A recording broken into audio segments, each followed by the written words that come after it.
you've talked so much. I also talk a lot about mental health. I love how honest and open you are with that, especially being a spiritual person coming from the church, because a lot of times there's this idea where sometimes praying's just going to do it. And sometimes you need more support. Like, it's like, of course I'm going to pray. Of course I have faith. But, like, how can I find resources around me? And so I want to know from you, when we're talking about touring, being caught up in just having all this workload and those moments of being like, am I present? Am I in my body? When did you have that moment of checking back in and actually becoming aware of how your scenario was impacting you? Ooh, I think my first therapy session was 2011-ish, 12-ish, officially. Yeah. And I felt okay with therapy because I had heard Miss Tina always championing therapy. And I remember my first session I thought if you went to therapy, you had to have a certain look. Yeah, for sure. That it was visible why you need therapy. Maybe you were exhibiting some type of behavioral issues or responses to circumstances.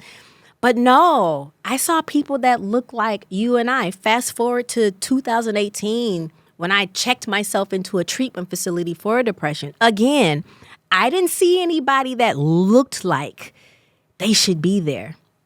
So I just want to tell people, mental illness does not have a look. I also want to say mental health is not mental illness. We all have mental health, just like we have cardiovascular health, reproductive health. Yep. But everyone does not have mental illness. Let's clarify that. Because I do read a lot of comments when someone is going through something. I'll see a comment that says, mental health is real.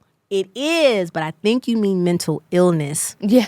We all have mind health, brain health. And it's like, you don't go to the doctors once you're already sick. I mean, maybe some people do, but it's like the whole hope is that you're doing those little checkups, and they could be anything. It could be therapy. It could be, I need to go be with my family. I encourage people to just try. And your first therapist, it might not be a match, but therapy isn't always to process trauma, doom and gloom. It could be to process transition. Yeah. Or there's life coaching. You feel stuck. Yes. Coaching helps you get over a certain hurdle. I mean, somebody's told me about a divorce coach. Oh, where wow. It coaches you in divorce. I've even heard most recently, which I think is very interesting, is not therapy in the regard of just, what we're thinking about on the surface, but like working with neuroscientists on your cognitive profile. Absolutely. To understand the way that you receive information, and so that you're better to understand what works for you cognitively. Now we're going to really be a nerd. We talk about neuroscientists. Dr. Caroline Leaf is amazing, and she taught me about neuroplasticity and how we have the power to change our actual brains just by our thoughts. Yes. What we think, what we consume, what we meditate on. All right. It's so this part, we got to do part 2. Okay. It's so good. That's why I love practices like Pilates as well, because they offer that same thing where they can help support changing neural pathways. Absolutely. And so it's just like, again, all those things, when we talk about value, we talk about money, when we talk about where we want to put our investment, like, sometimes it is great, like we were saying, love a good shoe, love a nice, comfortable look, love getting his hair done. And those are part of it, right? But then there's also this stuff, too, that I feel like is priceless, but it also is costly. Knowing about them, having the resources to get to them.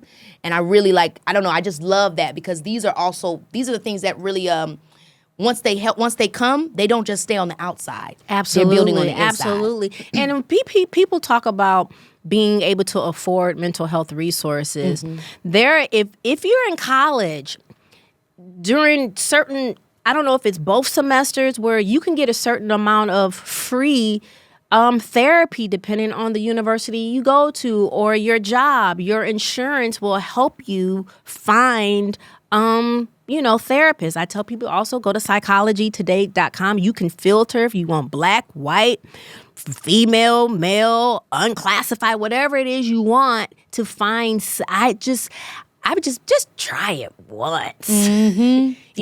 Counseling, something to help you just unpack certain things that you don't have to carry.